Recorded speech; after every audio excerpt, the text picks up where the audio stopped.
आजादी की रात का वो ऐतिहासिक क्षण जब एक युग समाप्त हुआ, राष्ट्र की दबी कुचली आत्मा बोल उठी।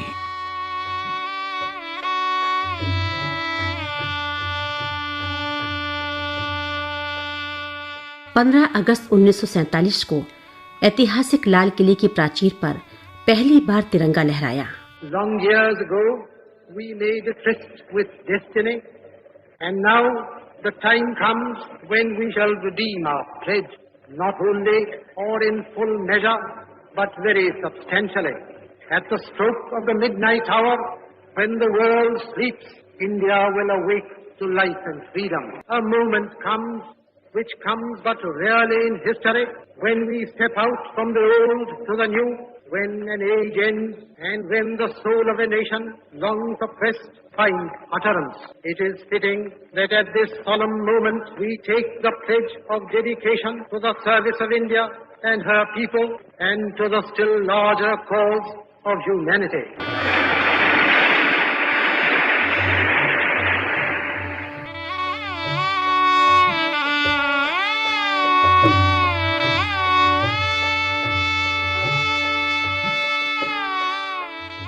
भारत के प्रथम प्रधानमंत्री के रूप में पंडित जवाहरलाल नेहरू ने शपथ ली। Freedom and power bring responsibility. That responsibility rests upon this assembly, a sovereign body representing the sovereign people of India. Before the birth of freedom, we have endured all the pains of labor, and our hearts are heavy with the memory of this sorrow. Some of those pains continue even now. Nevertheless, the past is over, and it is the future that beckons to us now. आधी रात के घंटे के साथ जबकि संसार सो रहा है, भारत जीवन और स्वाधीनता की ओर जागेगा। एक क्षण आता है जो इतिहास में कभी ही आता है, जब हम पुराने से नए की ओर बढ़ते हैं। ये उचित ही है कि इस पवित्र अवसर पर भारत और उसके निवासियों की और उससे भी बड़े मानवता की सेवा का संकल्प लें। Service of the millions who suffer. It means the ending of poverty and ignorance and disease and inequality of opportunity. The ambition of the greatest man of our generation has been to wipe every tear from every eye. Pandit Jawaharlal Nehru ने भारत की 36 करोड़ जनता के सामने लिया मानवता की सेवा का संकल्प, समझाया मानवता और सेवा का अर्थ पूरे हिंदुस्तान को। So we have to labor and to work hard to give reality to our dreams. Those dreams are for India, but they are also for the world, for all the nations and peoples are too closely knit together today for any one of them to imagine that it can live apart. Pandit Nehru का मानना था, भारत की सेवा का अर्थ होता है उन लाखों लोगों की सेवा जो कि कष्ट सह रहे हैं। इसके अर्थ हैं गरीबी, अज्ञान और असमानता को समाप्त करना। To be indivisible, so is freedom, so is prosperity now, and so also is disaster in this one world that can no longer be split into isolated fragments.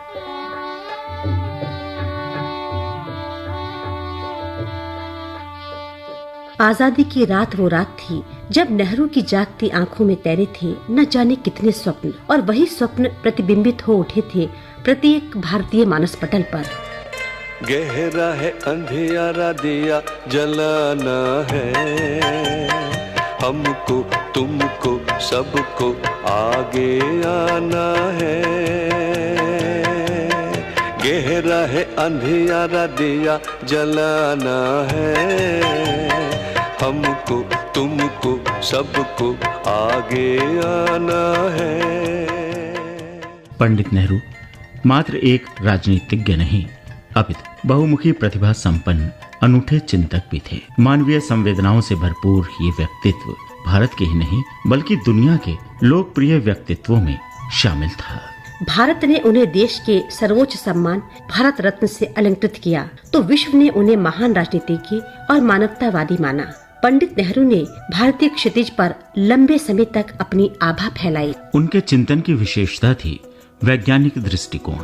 उनके चिंतन का आधार बिंदु था सशक्त अखंड भारत। वो देश को संतुलित, संयमशील और आदर्श राष्ट्रवाद के मार्ग पर आगे ले जाना चाहते थे। वो चाहते थे एक ऐसे भारत का निर्माण जिसमें संकुचित क्षेत्रता, भाषावाद, जातिगत द्वेष और सांप्रदायिक संकीर्णता न हो। देश को आजादी दिलाने वालों में महत्वपूर्ण भूमिका निभाने वाले देश रत्न पंडित नेहरू आजादी की कीमत जानते थे, पहचानते थे, तभी तो उनका कहना था, पहला कर्तव्य, पहला फर्ज किसी मुल्क के लिए, किसी कौम के लिए क्या होता है? पहला फर्ज है अपनी आजादी को मजबूत करना, कायम रखना। हर बात को इसी गज से नापना होता है।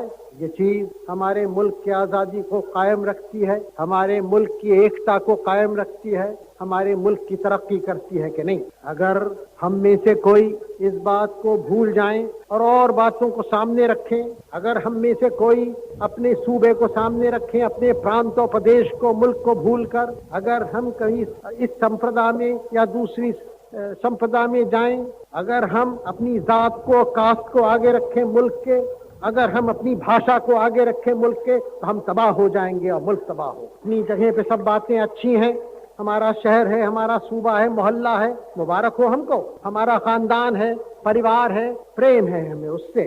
लेकिन जहां हमने अपने परिवार को मुल्क के ऊपर रखा, जहां हमने अपने शहर को, प्रदेश को, भाषा को, संप्रदा को, किसी चीज को हमने अपने देश के ऊपर रखा, तो देश यकीनन गिरेगा।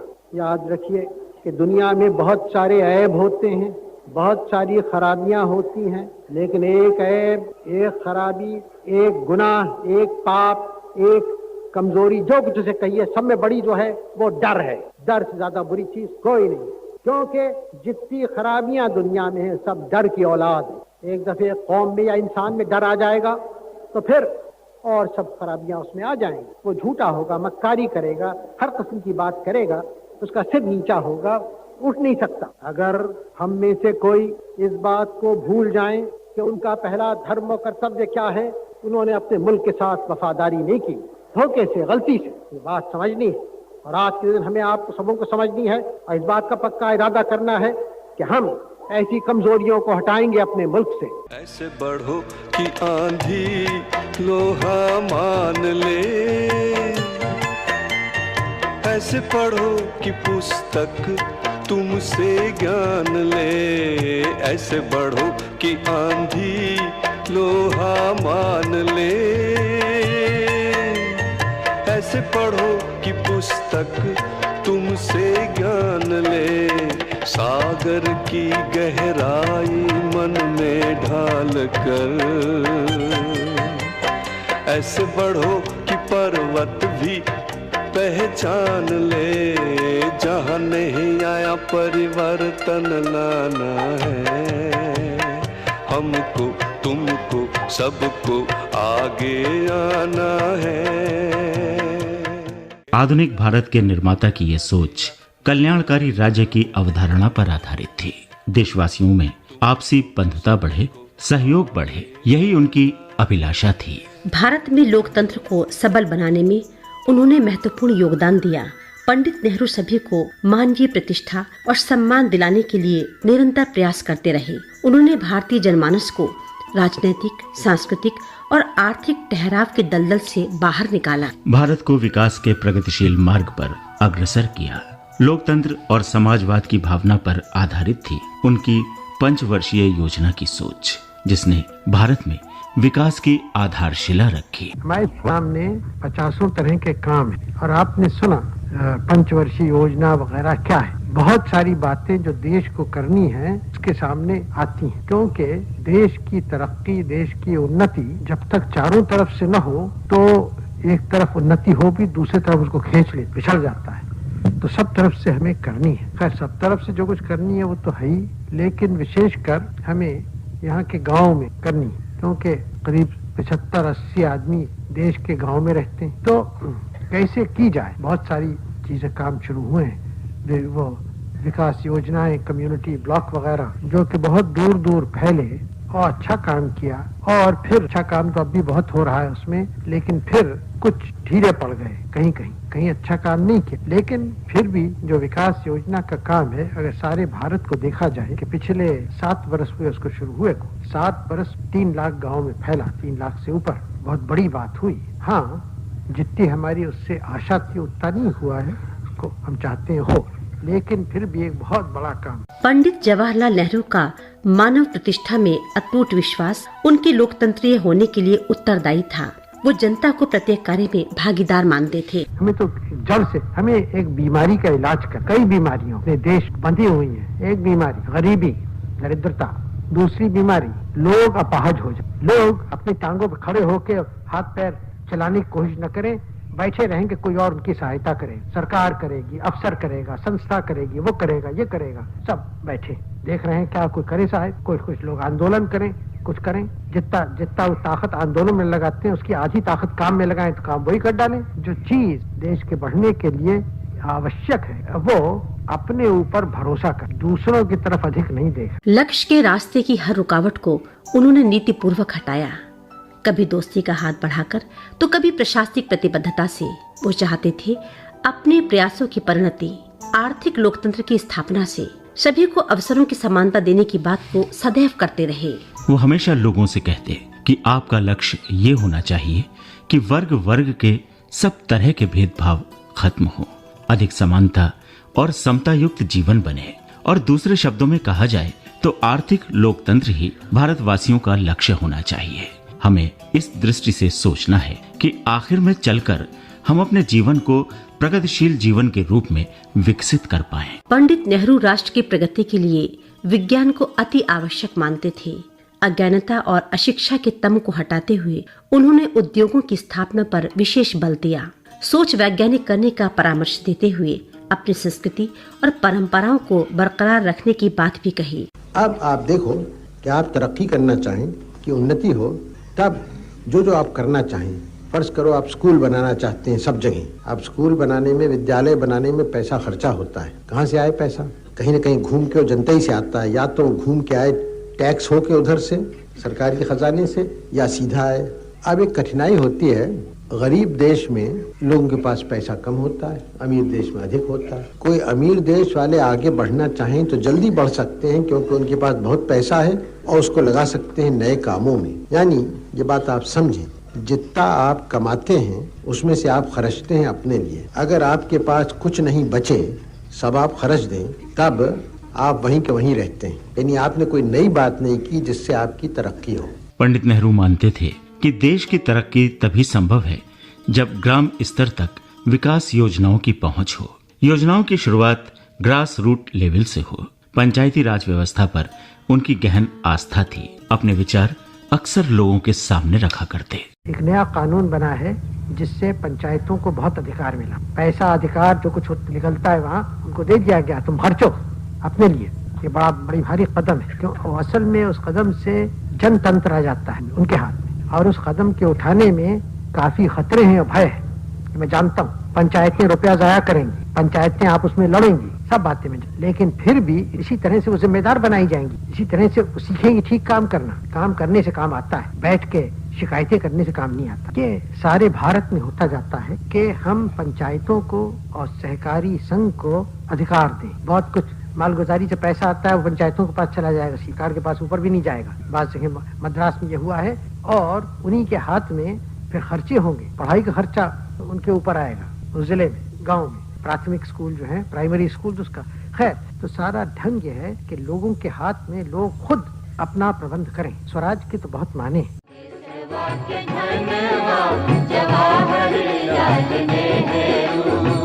बापू के परनवा जवाहरलाल नेहरू।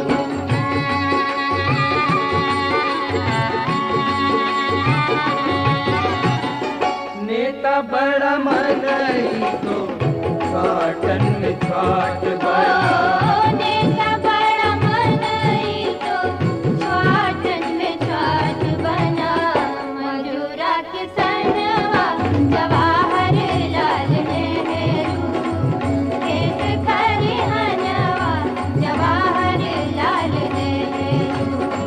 कल कर खनवा कर खनवा जवाहरलाल नेहरू।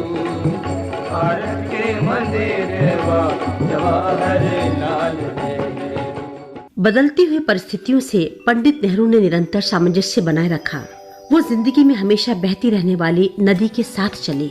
उन्होंने कोशिश की दिलों के बीच आई दरारों को पाटने की, देश में अमन और भाईचारे के माहौल को कायम रखने की। उनके लिए धर्म का अर्थ रीति रिवाजों का निर्वहन करना तथा धार्मिक ग्रंथों को पढ़ना मात्र नहीं था। उनके लिए तो धर्म का अर्थ था सच्चरित्र, सच्चाई, प्यार और मन की स्वच्छता। पंडित नेहरू के अनुसार धर्म व्यक्ति के आंतरिक विकास एवं अच्छाई की दिशा में उसकी चेतना के विकास से संबंधित है। धर्म और विज्ञान एक दूसरे के विरोधी नहीं है। धर्म को विज्ञान का आवरण पहनना होगा। पंडित नेहरू के सत्य की खोज विज्ञान, ज्ञान और अनुभव से अनुप्राणित थी। वो सत्य को विकासशील मानते थे। उनके अनुसार साध्य साधन में से उपजता है, जैसा साधन वैसा ही साध्य। उन्होंने साधन की तुलना बीज से और साध्य की वृक्ष से की। उनका विश्वास अच्छे साध्य के लिए अच्छे साधनों के सिद्धांत में था। पंडित जवाहरलाल नेहरू परिश्रम के पक्षधर थे। उनका स्वप्न था खुशहाल भारत, समृद्ध भारत। उनकी नजर में पैसा जिंदगी की एक जरूरी चीज थी, लेकिन इंसान को अपने खुद की दौलत पर भरोसा होना चाहिए, और वो दौलत है उसकी मेहनत, उसकी ताकत। अपने ऊपर भरोसा कर, दूसरों की तरफ अधिक नहीं देख। एक गांव है, गांव अपने ऊपर भरोसा करे। 10 गांव है वो करें, जैसे जो जो हो संसार अपने ऊपर भरोसा करें। ये नहीं कि हमेशा हाथ फैला के औरों से मांगना। चाहे सरकार का कर्तव्य है कि मदद करे, ठीक है करना चाहिए, बहुत बातें वही कर सकती है और नहीं, लेकिन मदद करने से भी उन्हीं लोगों को लाभ होता है जो कि खुद तगड़े, खुद अपने पैर पे खड़े होकर चल सकते हैं। नहीं तो वहीं कहीं पड़े रहते हैं, मदद खत्म हो जाती है, वो वहीं कहीं रहते हैं। अब मैंने आपसे कहा कि जो विकास योजना, कम्युनिटी ब्लॉक वगैरह हुए हैं, इसमें हमें बहुत बातों में कामयाबी हुई, सफलता एक बात में उतनी नहीं हुई।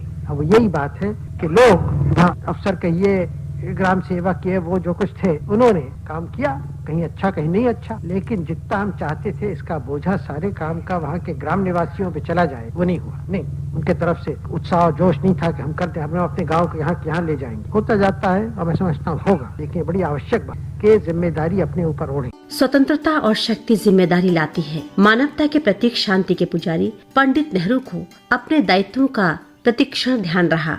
उनकी अपेक्षा थी कि देश का हर नागरिक अपने इस जिम्मेदारी को समझे। खासतौर से युवा शक्ति से उन्हें बहुत उम्मीदें थीं। युवाओं के बीच जाना, उनसे बातें करना उन्हें बहुत अच्छा लगता। वो उन्हें समझाते कि सवाल ये है कि आप में और हिंदुस्तान के करोड़ों आदमियों में, नौजवानों और बच्चों में कितनी ताकत है कि वो भी उसको शान से उठाए रखें, इस देश की सेवा करें, तरक्की करें, और खासकर इस बात पर ध्यान दें कि हमारी नई फौज को, यानी कि बच्चों को, युवाओं को मौका मिले, उनका मन ठीक हो, दिमाग ठीक हो। ये बड़े काम है, जबरदस्त काम है। गोपाल कृष्ण गोखले ने बहुत दिन में कहा था गांधी जी के निस्बत। गोपाल कृष्ण गोखले गए थे दक्षिण अफ्रीका और गांधी जी उस वक्त कहीं काम करते थे, तो उनके निस्बत उन्होंने कहा था इनमें मादा है, he can make heroes out of clay. मट्टी से वो वीर पुरुष पैदा करते हैं। तो उनमें मादा था, लेकिन मादा कैसे वो करते थे? बिल्कुल इतने डिसिप्लिन से, नियम से, अनुशासन से, सख्ती सजा से। उनके हाथ में कोई लाठी तो थी नहीं, न जबान उनकी तेज चलती थी, कभी ऊंची होती थी, लेकिन जबान में लोहा था, हल्की जबान में भी लोहा था, और जो बात वो कहें वो एक करनी पड़ती थी हमें खुशी से। मतलब ये है कि गांधी जी ने जो ऊपर की बातें आपने देखी, वो तो देखी या नहीं देखी, पढ़ी आपने, क्योंकि गांधी जी का जमाना भी एक इतिहास का जमाना होता जाता है। हम भी इतिहास के हिस्से थोड़े दिन में खाली हो जाएंगे, लेकिन आपका जमाना तो आ गया और आता है आगे, तो आप इतिहास के तौर पे पढ़ेंगे। लेकिन जो बात गांधी जी ने की, क्योंकि वो ऊपरी बातों में दिखाने की बातों में नहीं पड़ते थे, तो उन्हें कोई दिलचस्पी नहीं थी कि हम जुलूस निकालते थे या क्या करते। ये सब बातें से वो हमारे कौम को, नेशन को डिसिप्लिन करते थे काम करने, सहयोग करने, चरखा चलाओ, जो करो वो करो, ग्राम उद्योग करो, जो कुछ है उसकी शक्ल थी वो खाली थोड़े से आदमी ऊपर के नहीं।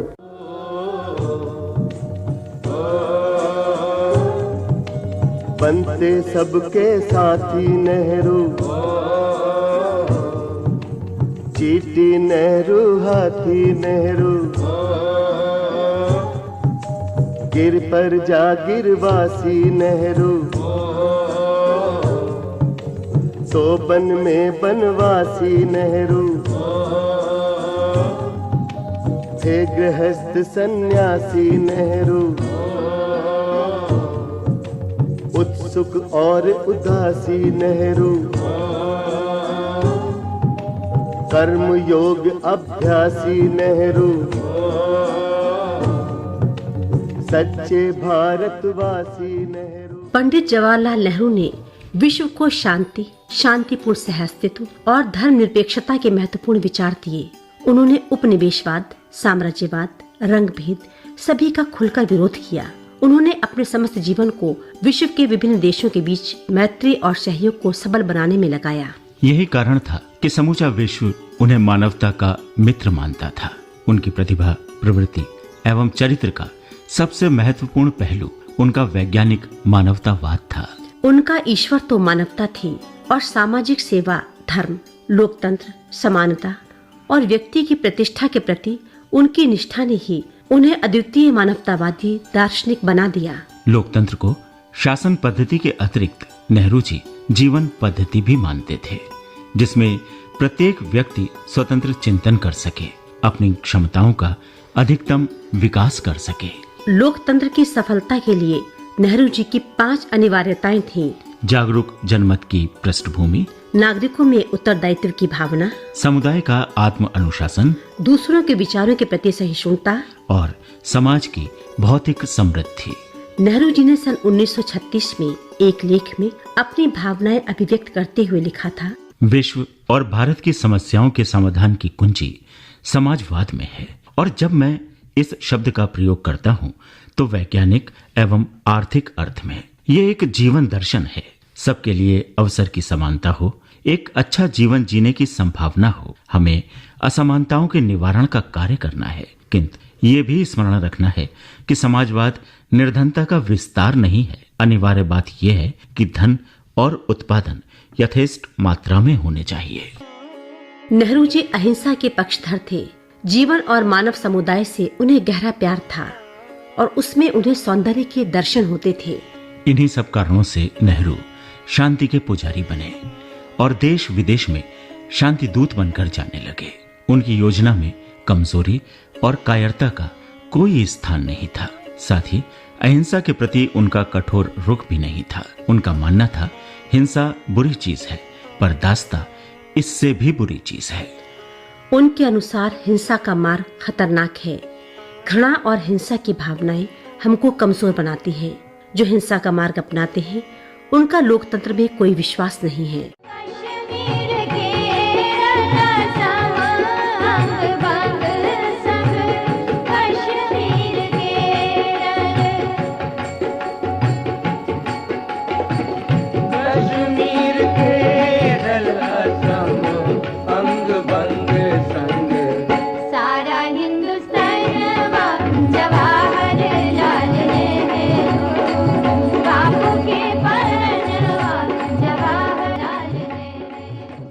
विश्व को नेहरू जी की सबसे बड़ी देन गुट निरपेक्षता सिद्धांत की है। उन्होंने इस सिद्धांत को सकारात्मक चरित्र प्रदान किया। द्वितीय विश्व युद्ध के बाद जब विश्व साम्यवादी और पूंजीवादी 2 गुटों में बंट गया, तब नेहरू जी ने विचार किया कि दोनों गुटों के बीच सेतु का कार्य करेंगे ताकि शांति की शक्तियां सशक्त हो सकें। नेहरू जी की ये विदेश नीति कालांतर में एक आंदोलन बन गई और विश्व के 100 से अधिक देश इसमें सम्मिलित हो गए। गुट निरपेक्ष देश तटस्थता की नीति नहीं अपनाते, अपितु तटस्थ रूप से समस्याओं पर विचार करते हैं और समाधान निकालने का प्रयास भी करते हैं। इसी धारणा से मिलता जुलता था नेहरू जी का सुप्रसिद्ध पंचशील का सिद्धांत, जिसमें 5 तत्व सम्मिलित थे। एक दूसरे की प्रादेशिक अखंडता एवं संप्रभुता के प्रति आदर, अनाक्रमण, एक दूसरे के आंतरिक मामलों में हस्तक्षेप न करना, समानता एवं पारस्परिक लाभ तथा शांति में सह अस्तित्व। राजनीतिक, आर्थिक और सामाजिक चिंतक होने के अतिरिक्त पंडित जवाहरलाल नेहरू एक उच्च कोटि के लेखक भी थे। डिस्कवरी ऑफ इंडिया एवं ग्लिम्पसेस ऑफ वर्ल्ड हिस्ट्री बेहद प्रसिद्ध है। उन्हें भाषा पर नियंत्रण था। वो सरलता और स्पष्टता के साथ अपने विचार अभिव्यक्त करने में समर्थ थे। उनकी शैली में सरलता के साथ काव्यात्मकता भी थी, जिससे उनकी संवेदनशीलता और भावनात्मकता परिलक्षित होती थी। आज भारत की जो भी स्थिति है, आर्थिक, सामाजिक और सामरिक आदि क्षेत्रों में उसी स्वप्न दृष्टा की योजनाओं और संकल्पों के आधार पर है जिसका नाम है जवाहरलाल नेहरू। अपनी वसीयत में पंडित नेहरू ने लिखा, मैं चाहता हूं कि हिंदुस्तान उन सब जंजीरों को तोड़ दे जो उसे आगे बढ़ने से रोकती हैं। मैं भी सभी की तरह इसकी एक कड़ी हूं जो कभी नहीं और कहीं नहीं टूटी है। मैं ये दरख्वास्त करता हूं कि मेरी भस्म की एक मुट्ठी इलाहाबाद के पास गंगा में डाल दी जाए, जिससे कि वो उस सागर में पहुंचे जो कि हिंदुस्तान को घेरे हुए है, और बाकी उन खेतों पर बिखेर दी जाए जहां वो भारत की मिट्टी में मिल जाए और उसी का अंग बन जाए। याद रखिए, लोग आते हैं, जाते हैं, गुजरते हैं, लेकिन मुल्क और कौमें अमर होती हैं। प्यारा है हमको हमसे हिंदुस्तां हमारा, ये वादियाँ हमारी, ये गुलसितां हमारा। भारत दुनिया का सबसे बड़ा लोकतंत्र, जहां नेहरू ने दिया विश्व शांति का शुभ संदेश। उनके देखे कई स्वप्न आज साकार होकर दे रहे हैं समृद्धि और उन्नति का संदेश। विविध विकराल समस्याओं के समुद्र में आज भी उनके विचार कार्य कर रहे हैं प्रकाश स्तंभ का। पंडित नेहरू के जो स्वप्न साकार होना शेष हैं, अब हमारा दायित्व है कि उन सपनों को सच करें। भारत को बनाए नेहरू के सपनों का भारत, जहां समता हो, प्रगति हो, सद्भाव हो और हो राष्ट्रहित चिंतन। प्यारा है हमको हमसे हिंदुस्तां हमारा, ये वादियाँ हमारी, ये गुलसितां हमारा।